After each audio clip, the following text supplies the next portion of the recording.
जी, तो हमारा पहला लॉन्ग क्वेश्चन है, variable y is determined from a variable x। y को हमने x से डिटरमाइन करना है। y की उन्होंने वैल्यू हमें दी हुई है 14 - 5x। हमने y फाइंड करना है जब हमारे पास x की वैल्यू ये होगी।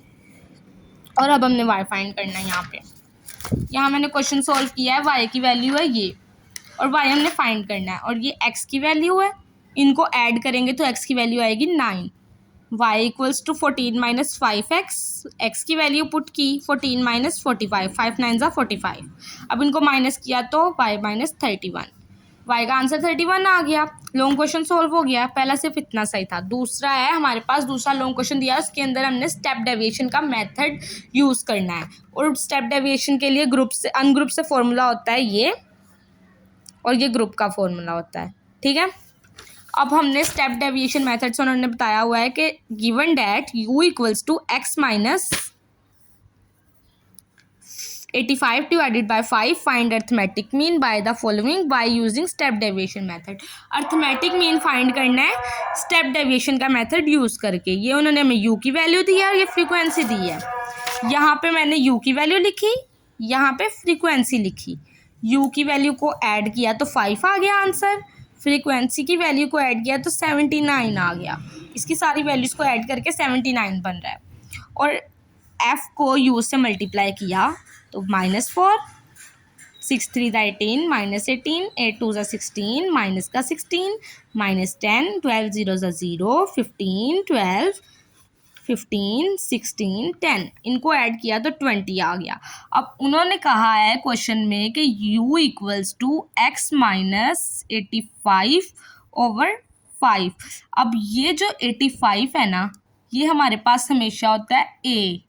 डेविएशन मेथड का जो फॉर्मूला होता है उसके अंदर भी हमारे पास x equals to a over h होता है। अब 5 जो है ये 5, इस 5 को हम कहते हैं h। नीचे से हाइट की तरफ, नीचे हमेशा हाइट की वैल्यू होती है। इसको हमने कह दिया h और a को कह दिया, 85 को कह दिया a। अब हमने वैल्यूज़ पुट करनी है फॉर्मूले में। ये एक तो पेज उड़ी जा रहा है बार बार। वैल्यूज़ पुट करनी है फॉर्मूले में। अर्थमेटिक मीन का फॉर्मूला जो होता है a plus sum of F U divided by sum of F multiply H. Step deviation method से है ये फॉर्मूला। ए की वैल्यू है 85 और एच हमारे पास है 5। ए की वैल्यू 85 प्लस एफ यू क्या है 20 और एफ है 79 मल्टीप्लाई एच। इसको सोल्व करते हैं। पहले ये ब्रैकेट वाली सोल्व करते हैं। 20 divided by 79, 20 divided by 20 divided by 79, 0.253, 0.25 253। Okay, 85 plus इसकी वैल्यू है ना 0.853 और मल्टीप्लाई एच की वैल्यू है 5। अब इसको मल्टीप्लाई करते हैं। 85 प्लस 0.253 मल्टीप्लाई 5, हमारे पास आंसर आ गया 86.26।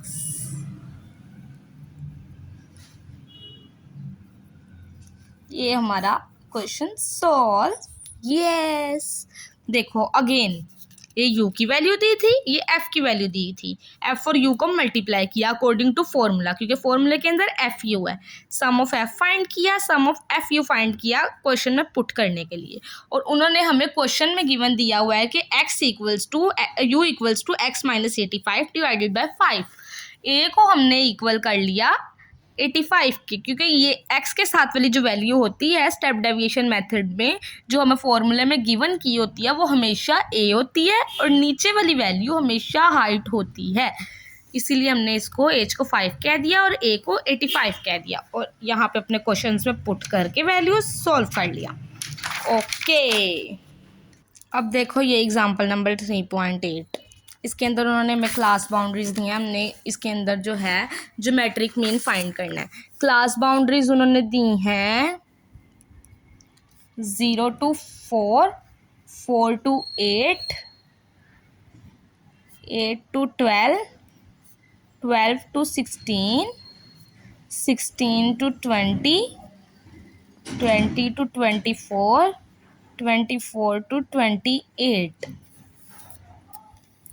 फिर हमें दी हुई है उन्होंने फ्रीक्वेंसी 2, 5, 7, 8, 7, 4, 1 फ्रीक्वेंसी दिया। अब हमने फाइंड करना है ज्योमेट्रिक मीन। ठीक है, उन्होंने कहा है the group data available on insect growth population for age and corresponding frequencies are given. ठीक है, उन्होंने क्लास बाउंड्री दी हुई है, ये भी दिया हुआ है। अब उन्होंने ऊपर पहले ही कह दिया है कि growth population, insect growth population, antilog वगैरह लगाएंगे तो हम फाइंड कर सकेंगे। अर्थमेटिक मीन से तो जाहिर सी बात है फाइंड नहीं होगा, क्योंकि यहाँ पे उन्होंने ऑलरेडी हमें दी हुई है class boundary. Class boundary arithmetic mean पे भी नहीं लगती, हार्मोनिक मीन पे भी नहीं लगती। हार्मोनिक मीन पे तो हम अभी गए ही नहीं है। पहले हमारे पास आता है अर्थमेटिक मीन और then geometric mean. Arithmetic mean का फॉर्मूला देख लो, X bar divided by N, simple सा फॉर्मूला, उसके ऊपर तो ये लगेगी नहीं, जाहिर सी बात है। फिर हमारे पास नेक्स्ट पे आता है ज्योमेट्रिक मीन, उसके ऊपर ये लगेगा फॉर्मूला। मतलब इस क्वेश्चन से हमने ज्योमेट्रिक मीन निकालना है। अब हम क्लास बाउंड्री से एक्स की वैल्यू निकाल लेंगे। एक्स पता है ना किस तरह निकालते हैं, इन दोनों को प्लस करके 2 पे डिवाइड करना है तो हमारा एक्स मिड पॉइंट निकल आएगा। एक्स मिड पॉइंट को कहते हैं। ठीक है, 0 + 4 4 ही होगा, 4 डिवाइडेड बाई 2 2, 4 + 8 12 डिवाइडेड बाई 2 6। इसी तरह 8 + 12 8 + 12 20, 20 डिवाइडेड बाई 2 10। इसी तरह 12 + 16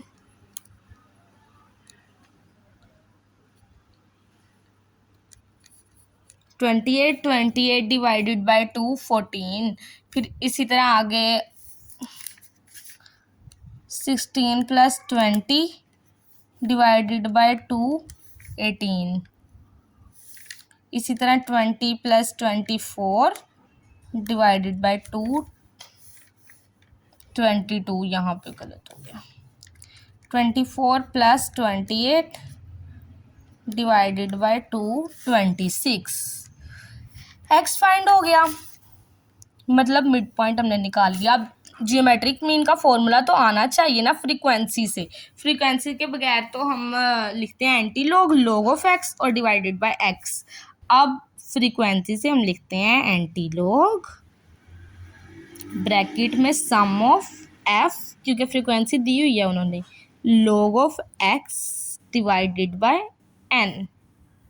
नीचे फ्रीक्वेंसी नहीं लिखेंगे, नीचे हम हमेशा एन ही लिखेंगे, चाहे वो अनग्रुप से हो चाहे ग्रुप से हो। ये अनग्रुप से है क्योंकि इसके अंदर फ्रीक्वेंसी दी है।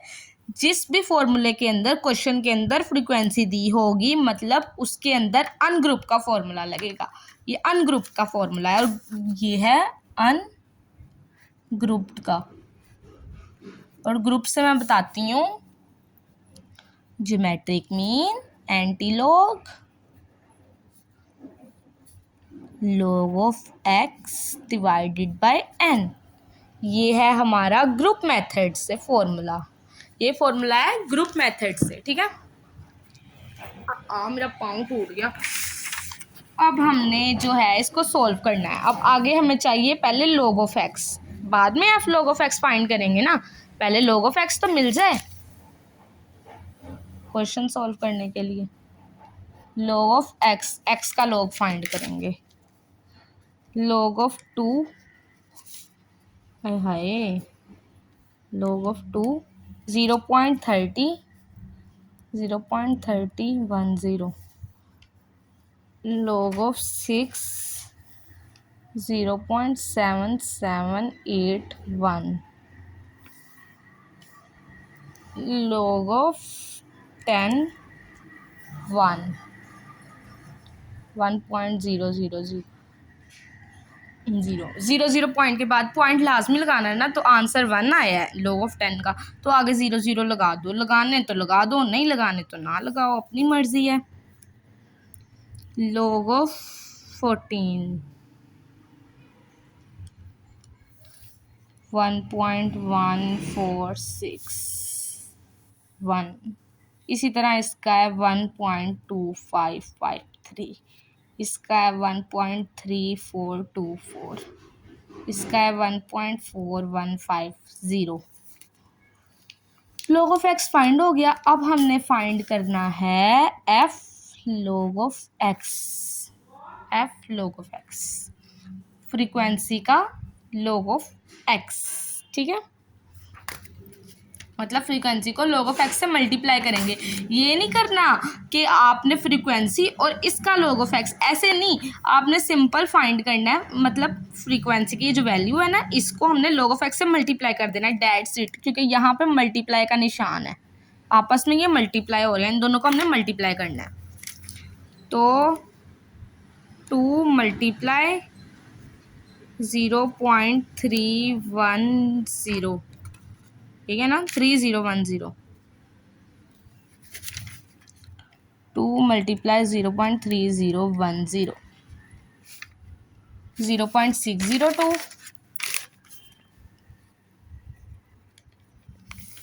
हाय, आगे सारा इस तरह फाइंड कर लेना, ठीक है। इनको आपस में मल्टीप्लाई करके 3.8908, 7.000, 9.1690, 8.7969, 5.3697, 14150, 1.4150। अब इनको ऐड करना है, इसका सम चाहिए ना, इसको ऐड करेंगे तो हमारे पास आएगा 36.2334, ठीक है। ये देखो, अब हम फाइंड करेंगे जियोमेट्रिक मीन अनग्रुप से। नीचे मैंने ग्रुप का बताया, इससे ना कर लेना, इससे करना है। Geometric mean equal to antilog sum of F log X है 36.2334।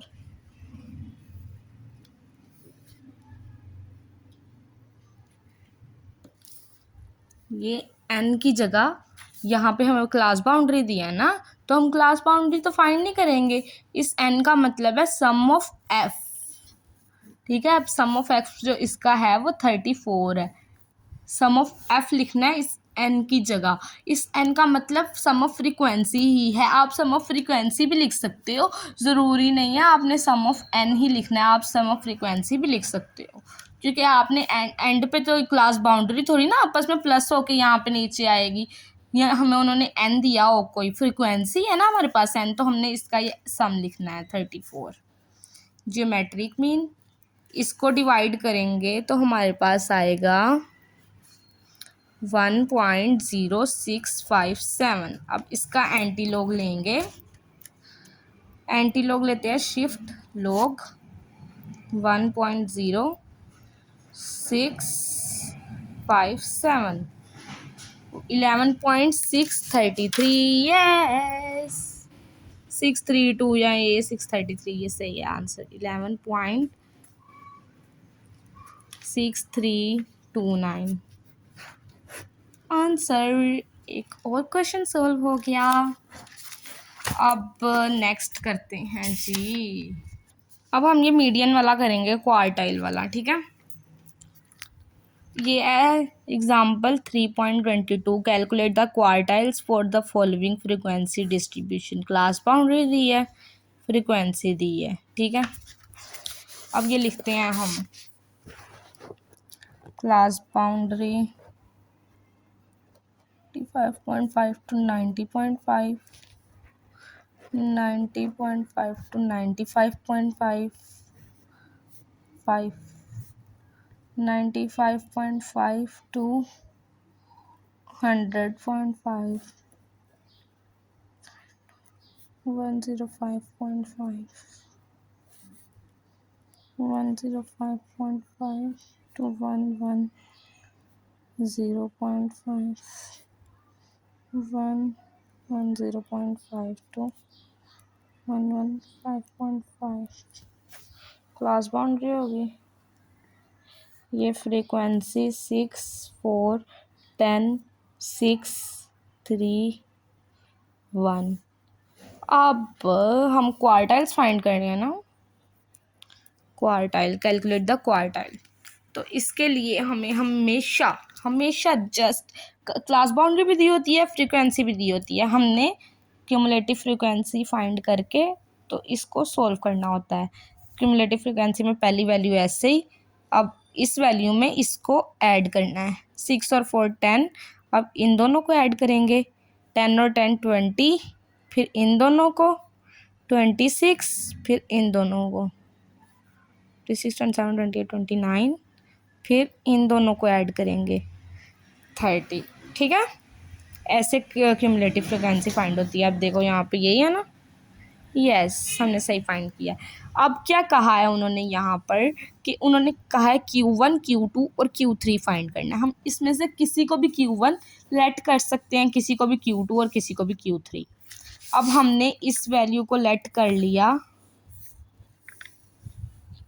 Q1, दूसरी वाली को Q3, दूसरी वाली को Q2 और तीसरी वाली को Q3। हमेशा मेक श्योर करना है कि ऊपर से एक वैल्यू छोड़नी है, फर्स्ट वैल्यू को छोड़ना है। ये हमारे पास आ गई Q1 Q2 Q3। ओके, अब जो फॉर्मूला है मतलब क्वार्टाइल का, Q1 का फॉर्मूला लिखेंगे हम L plus H/F N/4 minus C। ठीक है, ये फॉर्मूला है।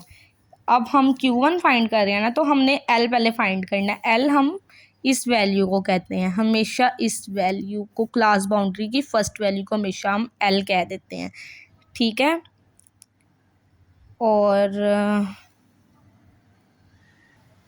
H जो होता है, H क्लास बाउंड्री के दरमियान डिफरेंस जो वैल्यूज़ का होता है वो कितना होता है। इनके दरमियान वैल्यूज़ का डिफरेंस 85 और टू 90, मतलब बीच में 86 87 88 89 95 का डिफरेंस आ रहा है ना, तो हमारे पास H जो होगा, H वो 5 होगा, क्योंकि वैल्यूज़ का डिफरेंस 5 है ना, तो H हमारे पास 5 आएगा। फिर जो हमारे पास फ्रीक्वेंसी होगी वो ये वाली होगी जो हमने फाइंड की है, ये F। ठीक है, ये फ्रीक्वेंसी F होगी, फ्रीक्वेंसी हमारे पास F आ जाएगी। और जो ये N होगा, N हमारे पास ये सम ऑफ फ्रीक्वेंसी होगा, सम ऑफ फ्रीक्वेंसी 30 है, N 30 आ जाएगा। और जो C होगा हमारे पास, वो हमेशा ये क्यूमुलेटिव फ्रीक्वेंसी जो हमारी Q1 के अंदर आई है ना, इसकी ऊपर वाली वैल्यू मतलब 6 हमेशा हमारे पास C कहलाएगी। अब Q3 की जो होगी वो 10 हो, Q2 की जो होगी वो 10 होगी, ऊपर वाली वैल्यू C कहलाएगी। और फिर 26 की जो होगी वो 20 होगी। अब हम इसको फाइंड करते हैं। मैं मेक श्योर कर लूँ कि तुझे समझ आ रही हो बस, ठीक है। अगर ना आए तो फिर भी बता देना, मैं फिर दोबारा बनाकर सेंड कर दूँगी। L जो है हमारे पास 90.5 है।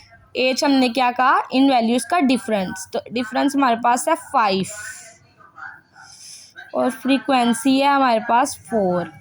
ठीक है, और हमने एन क्या फाइंड किया, 30/4 माइनस C हमारे पास क्या आया, इसके ऊपर वाली वैल्यू 6।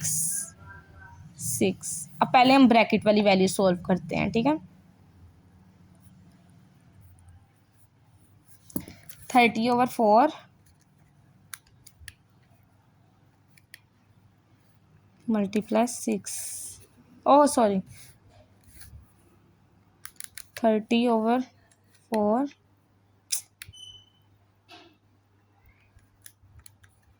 30 divided by 4 minus 6 3/2। 3/2 को उसमें देख लेते हैं पॉइंट में, 1.5।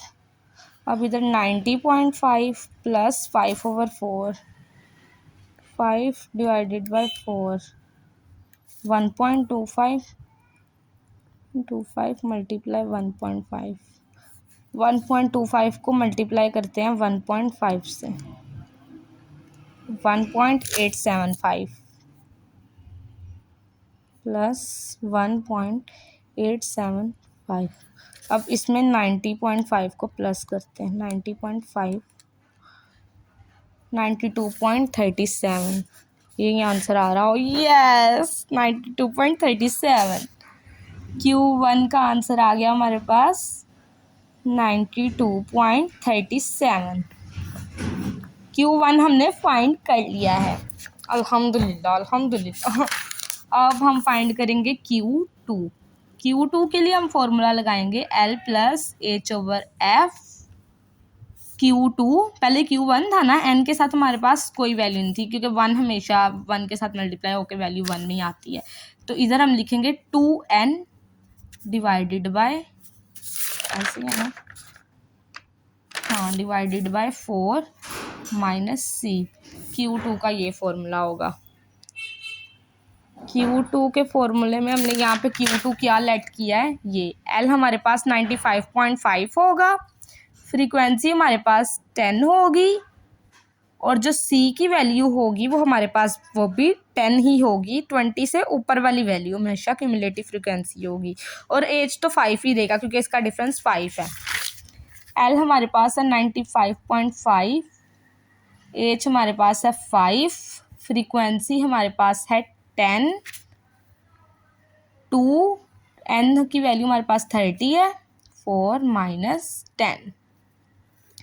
ओके, मेरा हाथ गया।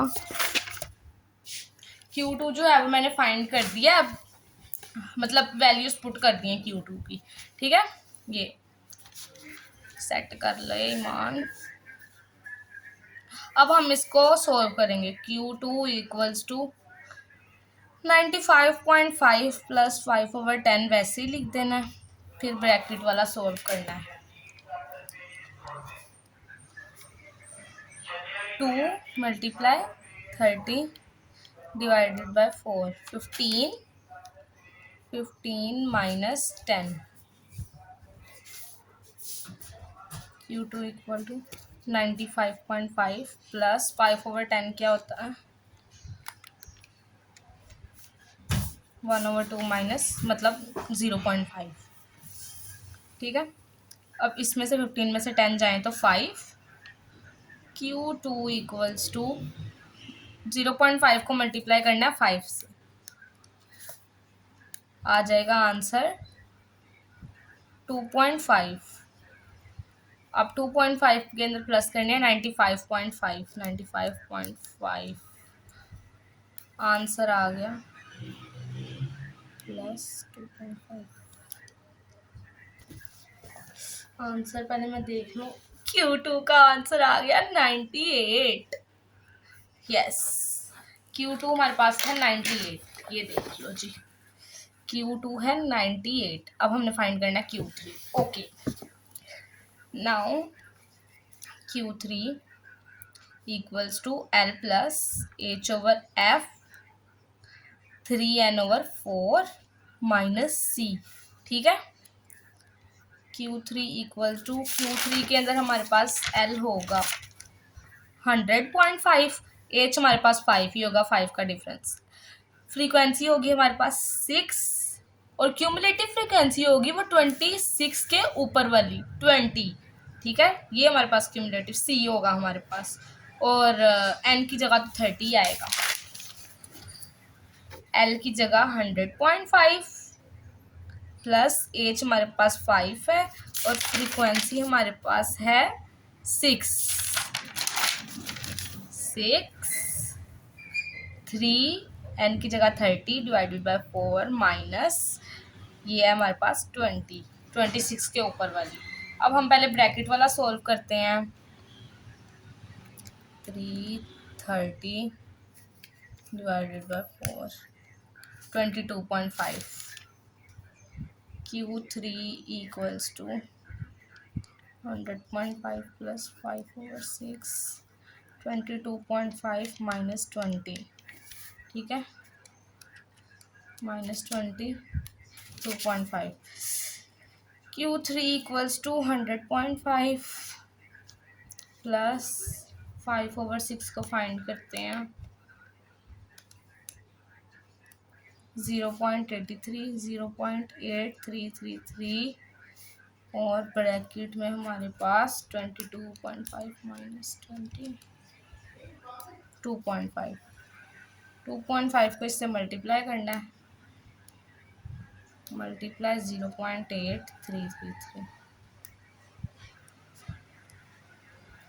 2.0825 Q3 equals to 100.5 प्लस 2.0825 अब इसको प्लस करना है 100.5 में 100.5